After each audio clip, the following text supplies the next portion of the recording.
Labour Party governorship aspirant Olu Akpata don yarn say the rumour wey dey go round say na Edo Governor Obaseki dey sponsor im governorship ambition na baseless rumour and say im dey come for those people wey dey spread that fake story. Olu Akpata yarn this one for the 2023 press week of the Nigerian Union of Journalists (NUJ) wey shele for NUJ Edo Council Secretariat on Saturday 9th December 2023 for Benin City. Oga Akpata will be special guest of honor come to raise salute to NUJ Edo Council for the invitation and come also share some of his thoughts with them. I stand before you today with profound gratitude for the invitation extended to me to serve as a special guest at the NUJ. The theme chosen for this press week resonates deeply in the complex social-political landscape of our nation as we navigate through economic challenges, escalating insecurity, and a shrinking civic space. The role of the NUJ becomes increasingly paramount in fostering progress, justice, and unity. The NUJ, as the vanguard of journalists in Nigeria, holds a sacred duty to champion values that contribute to the entrenchment of transparency, truth, and civil liberties. By upholding high ethical standards and promoting excellence in journalism, the NUJ plays a crucial role in ensuring that the press remains a formidable check against abuse of power, corruption, and human rights violations, the very elements that undermine democratic principles. Our history is replete with instances where courageous journalism has exposed malfeasance, serving as a beacon in the struggle for good governance. From the pioneering work of nationalists like Ernest Ikoli to the unwavering commitment of our fallen hero, Nigerian journalists have been instrumental in shaping the course of our country's narrative. However, we must acknowledge challenges that have beset the NUJ in recent times, impacting its ability to maintain its pivotal position in shaping media practice and setting the national agenda. Instances of unethical conduct, political interference, harassment of journalists, and a decline in professional standards have collectively eroded public confidence in news reporting. This credibility gap has unfortunately created a vacuum that non-professionals often exploit to peddle fake news, misinformation, and propaganda, especially through digital media platforms. The repercussions of this credibility gap are palpable in recent events such as the NSAS protests and the acrimonious 2023 elections. The proliferation of falsehood and hate speech through digital media has fueled tensions, sown seeds of discord, and provided fertile ground for political grandstanding. In light of these challenges, this press week serves as an invaluable moment for introspection and collective action. It compels us to consider the necessary challenges to restore confidence in the NUJ as the guardian of ethical journalism in Nigeria. The NUJ must actively confront internal and external pressures that compromise editorial independence and foster unprofessional conduct. I find it pertinent to share a personal reflection on the challenges posed by irresponsible reporting, particularly from certain journalists who operate online blogs.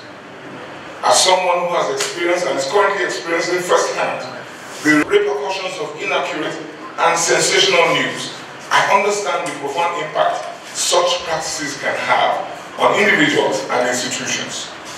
My own encounters with the misleading narratives underscore the urgent need for the NUJ to address the issue of irresponsible reportage within its ranks. In an era where information travels at unprecedented speed through digital platforms, the repercussions of unchecked misinformation are far-reaching. These experiences have reinforced my conviction that the NUJ must take decisive steps to sanitize and regulate the journalism landscape. Irresponsible reporting not only tarnishes the reputation of those targeted, but also possesses a significant threat to the credibility of the entire journalism profession. It is imperative that the NUJ sets stringent standards and mechanisms in place to hold its members accountable, ensuring that ethical journalism remains at the forefront. For him talk with Tori people, Olu Akpata come chook mouth on him ambition for Edo 2024 governorship and also on top Nigerian Bar Association, and come also clear the air for the rumor where them talk say na Edo Governor Obaseki dey sponsor in governorship ambition. The role of the press in this journey can never be underestimated, and so any opportunity I get to sit down with members of the fourth estate of the realm, it's always a welcome opportunity to remind you all of this very difficult task that we have ahead of us. You all agree with me that we are in very dire circumstances in our country, in our state, and so I am always very pleased. So it's a very welcome honor to be here today. I would like to separate the two incidents or the two events. I am a lawyer of 30 years standing. I have been president of the Nigerian Bar Association. If the Nigerian Bar Association, Benin branch, in their wisdom, decided to honor me yesterday, let's situate it within the context of my contributions to the legal profession in Nigeria. You know, I have been president of the bar. I am the last person who will allow the bar to be politicized. I will not allow it. So let us believe, as I want to believe, that I was honored strictly for my contributions. This is my 30th year as a lawyer. I started a law firm with my elder brother in 1996. Today, we're 104 lawyers. We're in 3 cities around the country. We are operating in Africa. We have done our bit for the legal profession, and I think the NBA Benin recognized that, and I'm extremely grateful to them. But I will not allow the bar to be politicized at all. My expectations are that the Labour Party will pick me as the flag bearer of the party for the Edo gubernatorial elections come September 2024. As you know, INEC has scheduled primaries to be held in February, and yes, I have been canvassing potential delegates. I've been speaking to persons who belong to a pool from which delegates will be selected. We don't know who they are yet. Speaking to them, and I'm hoping that the message that I have traversed the 18 local governments of the state, and from Tuesday I'll start again, go around before the year is over, to meet with them and pass on the message to them that if Labour Party is ever going to win the elections in Edo State, they must put forward a candidate that can match up to the opponents that we know we will confront at the polls. Except the intention is not to win.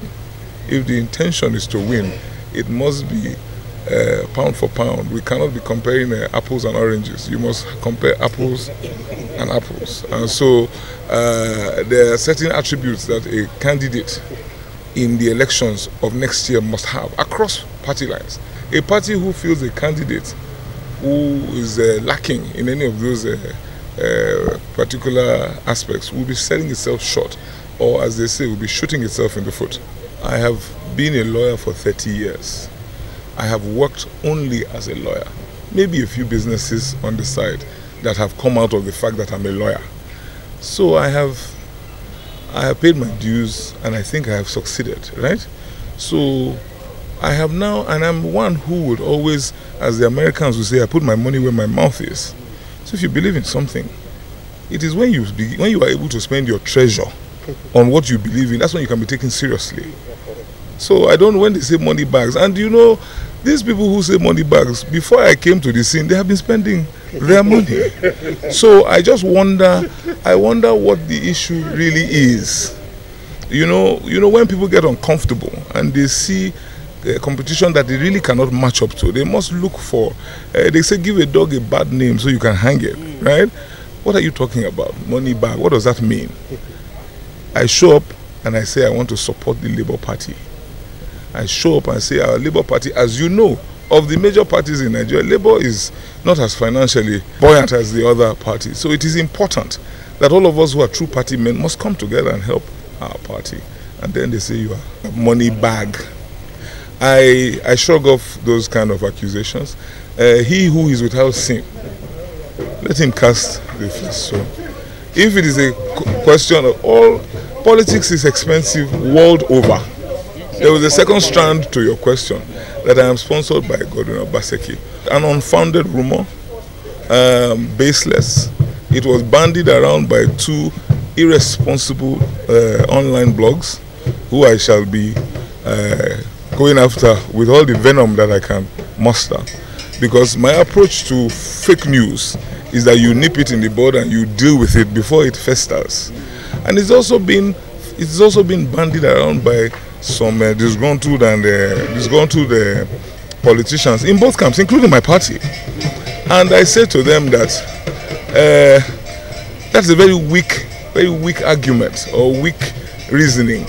My relationship with the governor has never been hidden, right? So it is only politicians who don't know how to agree to disagree that quickly conclude that when two politicians sit together, they must belong to the same camp. Those who know the Akpata family in Benin know that we are honorable people. If I cannot go into politics on my own and get the prize that I'm looking for, I will stay at home. I'm a successful lawyer. I have work to do. As Dr. Muiz Banire will say, the power of a second address. Politics is not my job. It is out of interest that we have come to rescue this state and Nigeria. I cannot be the hireling of anybody. He gets some things when person the big pass. My friend, the deputy governor, calls himself a homeboy. I don't know what that means. But as you see me so, now worry I grow. Now Benin I be. I go Uniben. You know, when one needs to start calling himself homeboy, then maybe there is some doubt as to your homeboyness. I don't need to remind anybody who I am. They know me. They know me. I don't need to talk past so. We can not forget say, as we see him, now so we dey talk him. We know they take blame. From Benin City, Akata Ojesoli, TMC TV News.